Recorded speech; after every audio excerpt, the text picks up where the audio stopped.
정치톡 시작합니다. 지금까지 왕이나 대통령 가운데 국민을 위해서 목숨을 거는 사람 한 사람도 못 봤다. 우리 보통 국민 손으로 나라를 지켜왔다. 어젯밤 KBS 나훈아 쇼 보셨습니까? 나훈아가 공연 도중에 한 말입니다. 저는 이제 대통령 믿지 말고 우리 손으로 나라를 바로잡자는 말로 들렸습니다. 여러분은 어땠습니까? 나훈아는 또 세월에 끌려가지 말고 세월의 모가지를 비틀고 끌고 가자고 말했습니다. 저는 더 이상 문재인 정부에 끌려다니지 말고 우리 국민이 모가지를 끌고 가자고 읽었습니다. 제가 좀 비약을 했습니까? 저는 어릴 때부터 또 초등학교 들어가기 전부터 나훈아 노래를 의미도 모르면서 따라 부르곤 했습니다. 지난번 유튜브에서도 잠시 이야기를 한 적이 있습니다만 지금도 사내를 비롯해서 여러 가지 노래를 가끔 부릅니다. 이렇게 나훈아처럼 평생을 같이 가는 가수, 또 소설가, 영화 감독은 참 좀 각별한 의미가 있는 것 같습니다. 어제 나훈아 공연이 2시간 반, 나훈아가 28곡을 불렀다는데 나훈아는 역시 나훈아였습니다. 저는 공연을 시작할 때 같이 보는 친지들에게 피날레, 마지막 곡을 나훈아가 무엇으로 선정을 했을까라는 걸로 조그마한 내기를 했는데요. 첫 곡은 사실 제가 잘 모르는 신곡이었습니다. 마지막 노래가 뭐였겠느냐? 저는 사내를 꼽았는데 또 주변에서는 남자의 일생, 테스형, 잡초, 무시로 여러 가지 얘기가 나왔습니다. 사내를 마지막에 나훈아 씨가 꼽던데 기분도 좋았고 또 제가 맞췄다는데 피나레를 사내로 장식을 했죠. 사내답게 살다가 사내답게 갈 거다 하는 노래를 부르면서 말이죠. 그 테스형이라는 노래도 재미도 있고 매력이 있어요. 그래서 이것은 제가 알고 있기는 좀 신곡인 걸로 알고 있는데 나온 지는 조금 됐고요. 소크라테스, 테스 형에게 사는 거와 죽는 것을 물었는데 테스 형도 모른다고 했다지 않습니까? 살고 죽는 거 다들 알고 싶어 하지만 알기 사실 힘들고 또 다 알면 재미없지 않습니까? 나훈아는 제가 듣기로 제가 부산에서 컸고 또 기자 생활도 부산에서 일정 부분 했기 때문에 많은 얘기들을 들었습니다. 부산 동구에서 태어나서 나훈아가 생활을 했는데요. 나훈아 친구들도 많고요. 어릴 때부터 나훈아는 노래를 잘 부르고 또 노래를 많이 불렀다고 합니다. 중고등학교 때 선생님이 좀 학업에 집중도가 떨어지거나 사실은 수업을 좀 하기 싫으면 나훈아 본명이 최홍기라고 그러죠. 나훈아 나와서 노래 불러 하면 1시간이고 2시간이고 노래를 불렀다고 합니다. 그래서 그 주변에서는 이미 유명했다고 합니다. 제가 알기로 나훈아가 고등학교 때 부산에 가면 보림극장이라고 있습니다. 지금은 없어졌습니다. 옛날에는 좀 유명한 극장이었는데 보림극장에서 한 노래 경연에서 뽑혀가지고 가수 생활을 시작했다고 합니다. 또 나훈아 하면 생각나는 게 12여 년 전에 신체 일부가 잘렸다 이런 얘기들이 있었습니다. 지금도 저한테 친구들은 그 나훈아 신체가 일부 훼손됐다는 게 사실이냐 저한테 묻는 사람이 있는데 결론부터 말씀을 드리면 저도 모릅니다. 저도 검찰이나 경찰에 정보 보고 그 당시에 이런 것들을 여러 군데서 얘기를 들었습니다. 훼손됐다는 보고도 있고 아니라는 보고도 있고 근데 스스로 본인이 그런 훼손이 없었다고 하니까 그걸 믿는 게 맞지 않겠습니까? 그리고 우리가 나훈아의 창법, 노래가 좋아서 듣는 것이지 신체는 다치지 않았기를 바라고 또 평생 건강했으면 좋겠다 이런 생각입니다. 나훈아 신체 훼손 이야기가 나오니까 10여 년 전에 나훈아 씨가 기자회견, 해명 기자회견을 한 적이 있어요. 그때 SBS에서만 생중계를 했는데 나훈아 씨가 기자회견 도중에 이 회견장 탁자 위로 올라갔죠. 탁자 위로 올라가서 직접 보여주면 믿겠느냐라고 하는 장면이 있었습니다. 기억나실 겁니다. 그때 실시간으로 시청률이 엄청나게 치솟고 있었는데 담당 PD가 일단 생중계를 중단을 했습니다. 끊었습니다. 그때 여러 가지 아쉬운 얘기들이 많이 나왔습니다. 저도 그랬는데 좀 더 버텼으면 시청률이 엄청나게 올라가는데 나훈아가 이기느냐 PD가 이기느냐 이 게임이죠. 근데 어땠을까 하는 생각은 합니다. 어쨌든 또 저한테 자꾸 묻는데 저도 모릅니다. 저도.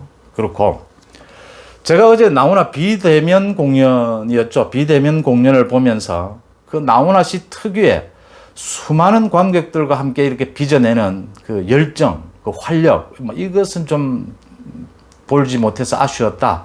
좀 떨어졌지 않느냐, 이런 생각은 들었지만, 다른 화려한 무대 장치라든지 SNS를 통해서 세계망을 연결했다든지 이런 걸로 좀 아쉬움을 달랠 수 있었다. 이렇게 봅니다. 무엇보다도 73살이라고 합니다. 나훈아가. 올해 73살의 나이에 보여준 그 무대 매너, 그 활력, 그 창법 정말 매력적이었습니다. 그 가운데 왕이나 대통령 믿지 말고 우리 보통 국민들이 힘을 합쳐서 코로나를 비롯한 온갖 위기를 이겨내자고 한 부분. 나훈아 씨는 사실은 제가 평생을 같이 했다고 아까 말씀을 드렸는데, 저보다 나이는 물론 많으시지만요. 이렇게 공연 중에 또는 다른 방송에 출연해서라도 이런 시사적인 얘기를 하는 걸 거의 들어보지 못했습니다. 제가 들어본 게 있다면 20년 전에 평양 공연을 한 적이 있었습니다. 나훈아 씨가. 그 평양 공연을 다녀와서 정말 우리 민족끼리 통일이 중요한 문제다. 이런 얘기를 하는 것은 들은 기억이 있습니다. 하지만 이렇게 직격적으로, 직설적으로 얘기하는 것은 정말 별 유례가 없던 일이었다. 그래서 정말 특별한 의미가 있다. 이런 생각을 했습니다. 문재인 대통령이 그제였죠. 추석을 앞두고 청와대 옆에 있는 재래시장을 다녀왔다고 하면서 상인에게서 대통령 힘내라 라는 격려의 말을 들었다고 자랑을 했습니다. 지금 대통령이 상인들에게 힘내라고 해도 모자랄 판에 상인들이 대통령에게 힘내라고 한 게 아마 큰 격려로 들렸던 모양입니다. 나쁘다는 얘기는 아닙니다. 짐작은 됩니다.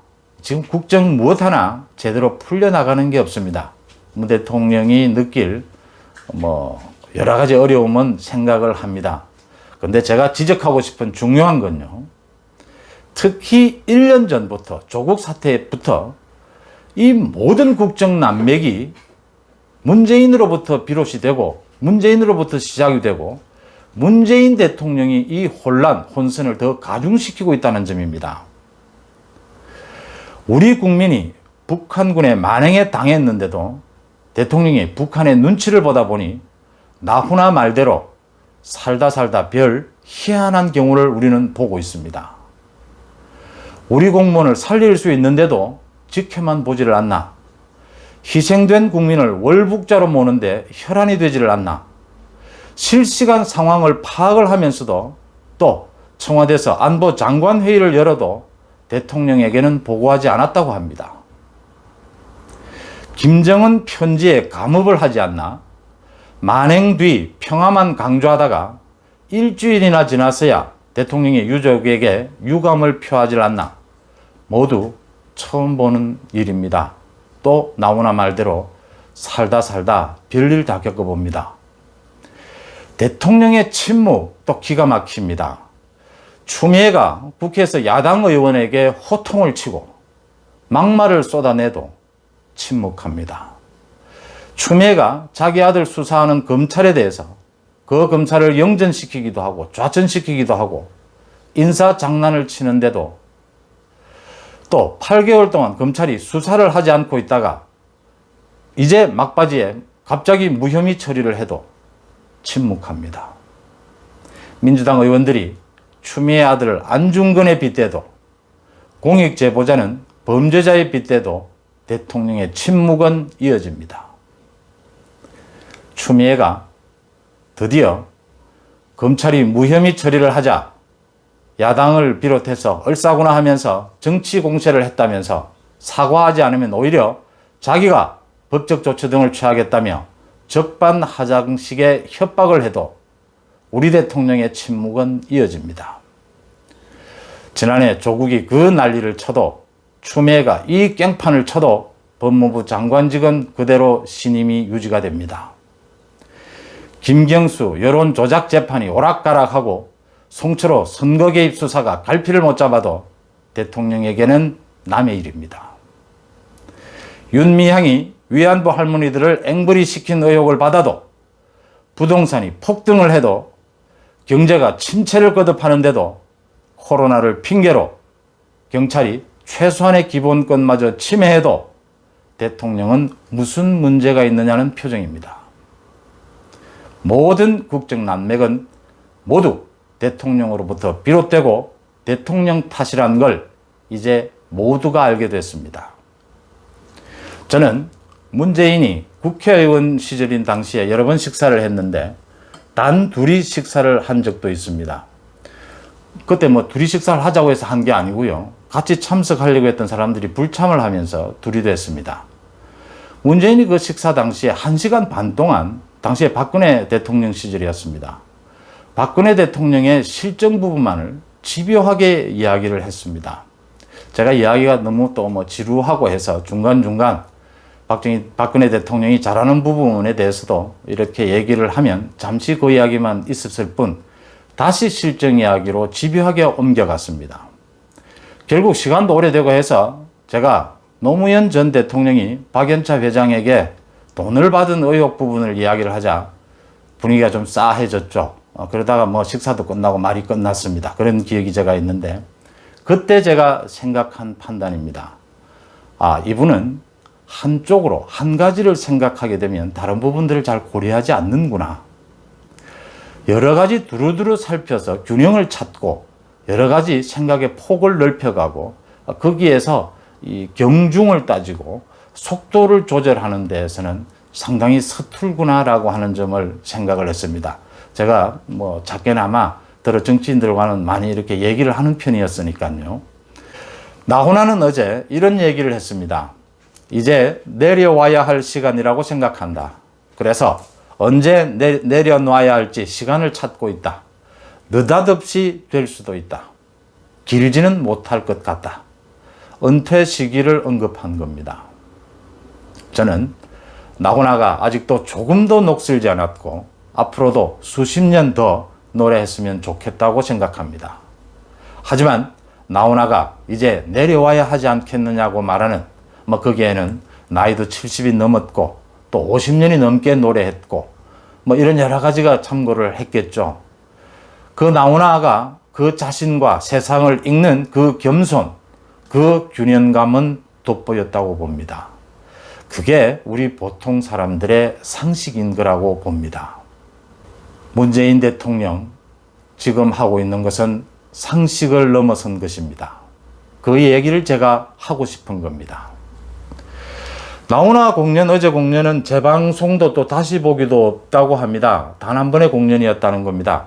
이런 아쉬움을 달래기 위해서 KBS가 3일 밤 10시 30분에 공연 뒷얘기를 담아서 대한민국 어게인 나훈아 스페셜 해서 편성을 했다고 합니다.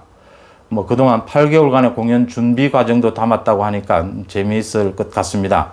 제가 KBS를 홍보해 줄 마음은 전혀 없습니다. 나훈아도 애들로 지적했듯이 요즘 KBS가 못마땅합니다. 그렇지만 KBS가 아니라 나훈아 때문에, 나훈아가 불어주는 그 활력, 나훈아가 보여주는 그 겸손, 나훈아가 보여주는 그 노련한 세상 읽기, 그것을 우리 한번 또 같이 느껴보자. 그래서 꼭 그 나훈아 스페셜 챙겨보시기를 말씀을 드립니다. 정치톡 마칩니다. 오늘 나훈아 얘기가 너무 길었던 것 같습니다. 고맙습니다.